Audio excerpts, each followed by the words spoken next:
समाज शास्त्र समाज के लिए किस तरह से दिशा देने का काम करता है, और जब विद्यार्थी समाज शास्त्र विषय पर अध्ययन करते हैं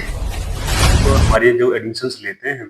तो हम आपको समाज को, देश की, धर्म की, इतिहास, भूगोल सब तरीके से व्याख्या समझना। सिंघानिया विश्वविद्यालय डिपार्टमेंट से तो जुड़े हैं, और जुड़ने के बाद हर एक डिपार्टमेंट के विषय की जानकारी आप तक पहुंचाने के लिए। और श्रीमान जी जानना चाहेंगे कि समाज शास्त्र समाज के लिए किस तरह से दिशा देने का काम करता है, और जब विद्यार्थी समाज शास्त्र विषय पर अध्ययन करते हैं तो उसके बाद में समाज के बारे में आपके रुझान, बदलाव, परिवर्तन, ये सब जो है किस तरह से मूवमेंट करते हैं, सब जानना चाहेंगे आपके व्यक्तिगत परिचय के साथ। जी, मेरा नाम डॉक्टर नरेंद्र है और मैं यहाँ पे डिपार्टमेंट ऑफ सोशियोलॉजी में असिस्टेंट प्रोफेसर हूँ। और जनरली जब बात समाज की आती है तो हम ये देखते हैं कि समाज एक ऐसा शब्द है या ऐसी चीज है जो एक समय के हिसाब से परिवर्तित होती है। तो हमें ये समझना होता है इस सब्जेक्ट में कि हमारे समाज में किस तरह के परिवर्तन आ रहे हैं। जैसे अगर हम देखें, जैसे जाति को ले लें, कास्ट को, तो हाउ कास्ट है change over a period of time. हाँ, इसमें किस तरह के चेंज आए। जैसे हम देखें, लोगों के जो ट्रेडिशनल ऑक्यूपेशंस थे वो धीरे धीरे खत्म होते जा रहे हैं और लोग धीरे से कुछ मॉडर्न ऑक्यूपेशंस में कन्वर्ट कर रहे हैं।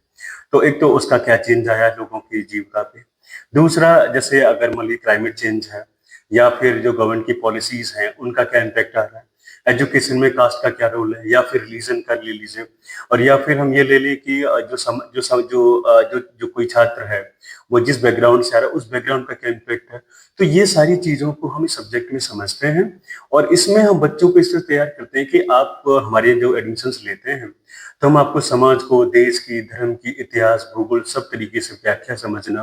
कि किस तरह के चेंज हैं, ताकि आप समझ पाए। और ये हम यही नहीं कि हम सिर्फ आपको ट्रेडिशनल चीजें सिखा रहे हैं, हम उसके साथ ये भी कोशिश करते हैं कि जो हमारा मॉडर्न जो एग्जाम सिस्टम है उसमें आप कहीं किसी अच्छे इंस्टीट्यूट में अगर आप जाना चाह रहे हैं, अच्छी किसी जॉब की प्रिपरेशन करना चाह रहे हैं, तो हमारा काम ये है कि बच्चों को उस तरह की स्किल के साथ इक्विप करना ताकि बच्चे वहाँ कंप्लीट कर पाए। और वो हमारी और दरअसल क्या है कि आज जो समाज में या फिर जो एक शैक्षिक संस्थान में जो एक जरूरतें बनी है कि एक शिक्षक की नजर न सिर्फ सिलेबस पे रहनी चाहिए, उसके पास ये भी रहनी,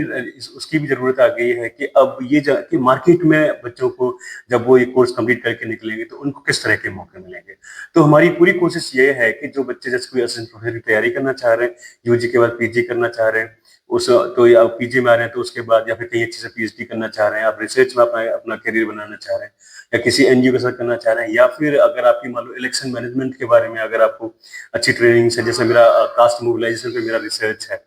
तो वो किस तरह से काम करता है। तो हमारी ये है कि आप जो जिस तरह की नीड, जैसे बहुत सारी कंसल्टेंसीज हैं जो इलेक्शन मैनेजमेंट पे काम कराती हैं तो उनके वहाँ भी अच्छे रोजगार है। तो अगर आपके पास अच्छी समझ है समाज की, जाति की, धर्म की, देश की, तो वो आपके पास वो एक ऐसा काम करता है जो आप किसी भी एग्जाम में, किसी भी इंटरव्यूज में, किसी भी तरह के जॉब इन्वायरमेंट में जो आपको मुझे लगता है मदद देता है। तो हमारी कोशिश है कि बच्चों को इन सारी चीजों से इक्विप कराया जाए। समाज शास्त्र के बारे में अगर हम कह सकते हैं कि समाज में इंसान किस तरह से रहना सीखता है और किस तरह से अपनी स्थिति से उभर करके आगे बढ़ना सीखता है, और जिस तरीके से ग्रामीण क्षेत्र के जो लोग हैं गरीबी सीमा में जीवन बिता रहे हैं, उसके बारे में भी इस विषय से बहुत ज्यादा जानकारी मिलती है कि किस तरह से अपना आप विकास कर सकते हैं और गरीबी सीमा से ऊपर निकल करके देश सेवा और ग्रामीण इलाकों के लिए भी आप कारगर सिद्ध हो सकते हैं। जी बिल्कुल। इसमें जैसे हमारे पास जो बच्चे जो एमए सोशियोलॉजी में हैं या फिर जो बच्चे यहाँ पीएचडी भी कर रहे हैं, तो हमारा ये प्रयास रहता है कि वो गांव देहात में जहाँ पे थोड़ी सी कम एक्सेस है मीडिया की या फिर मान लीजिए रिसर्च की, तो हमारी कोशिश वो है कि उन सेक्शंस तक जो अंतिम पायदान पे जो लोग खड़े हैं वहाँ पे हमारे स्टूडेंट जाएं, उनके एक्सपीरियंस को लेके आए और उनको जो पॉलिसीज हैं, जो प्रोग्राम्स हैं सेंट्रल गवर्नमेंट के, स्टेट गवर्नमेंट के, उनकी कसौटी पे कसें कि वो किस तरह से काम कर रहे हैं, क्या उनमें किसी चेंज की गुंजाइश है या फिर उसकी वजह से किस तरह के चेंज आए हैं। तो ये मुझे लगता है कि एक बहुत जरूरी काम है जो हम एक सोशल ऑडिटिंग करते हैं जो वहां पे जाके, ताकि हमें ये समझ में आए कि जो अंतिम पायदान पे खड़े व्यक्ति को किस तरह का लाभ हुआ है, और अगर नहीं हुआ है तो वो ऐसा क्या हो सकता था जिसकी वजह से ये लाभ और बढ़ सकता था। और हमारी कोशिश है कि हम इन सारी चीजों पे हम रिसर्च कर रहे हैं, हमारे जो स्टूडेंट हैं हम उनके साथ इक्विप हो रहे हैं। और दूसरी बात जो हम क्लासेस जो ले रहे हैं, जो हमने सिलेबस जो डिजाइन किया है, हमने एनईपी की जो जरूरतें हैं जो टाइम के हिसाब से हम उससे भी हम तालमेल बिठाया है हमने, ताकि बच्चों को कम से कम कहीं भी यहाँ से मूव अप करते हैं किसी दूसरे हायर इंस्टीट्यूट में, चाहे वो इंडिया के लिए या फॉरेन के लिए, तो उनको कम से कम वो स्ट्रगल ना करना पड़े, एक नॉलेज गैप ना रहे जो ग्लोबल और जो नेशनल का है। सिंघानिया विश्वविद्यालय द्वारा प्रत्येक डिपार्टमेंट में एक प्रत्येक प्रवक्ता आज हर एक क्षेत्र में नौजवानों के जीवन के लिए तत्पर 24 घंटे तैयार रह रहे हैं, लेकिन आपके डिपार्टमेंट में जो सोशियोलॉजी एक सब्जेक्ट है उसके बारे में विद्यार्थियों को क्या संदेश देना चाहेंगे आप? जी बिल्कुल। दरअसल बात ये है कि जब हम देखते हैं कि अगर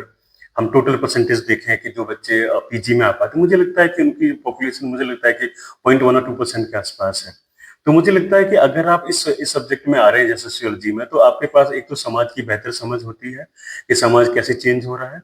वो किस तरह उस समझ को, और मुझे लगता है जब आप यहाँ छोटे से मतलब कस्बे से निकलते हैं, तो आपके जो एक्सपीरियंस, जो लाइफ के डेली लाइफ के एक्सपीरियंस है जो आपने जो अर्न किए हैं, उनको आप रिसर्च में लाते हैं और उनको आप डेवलप करते हैं, तो वो कहीं ना कहीं पॉलिसी मेकिंग में भी आ जाते हैं।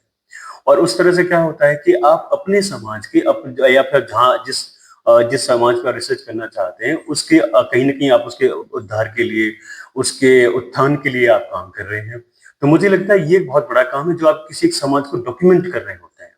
ताकि ताकि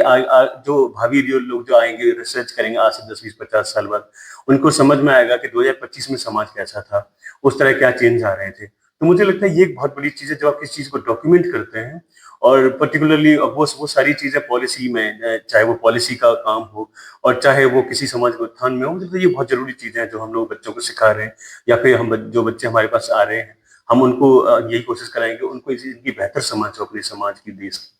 आपके द्वारा दी गई जानकारी से करोड़ों भारतवासी नौजवान जो है और अपने मार्गदर्शन की तरफ बढ़ेंगे, ऐसा हमें विश्वास है। और आपके बताई गई या आपके द्वारा दी गई जानकारियों का लाभ प्रत्येक भारतवासी और अंतर्राष्ट्रीय लेवल पे भी नौजवानों को मिलेगा। आप सबके लिए भी शुभकामनाएं और विद्यार्थियों के लिए भी एक बेहतरीन आपके द्वारा संदेश। धन्यवाद। जी सर, बहुत बहुत धन्यवाद।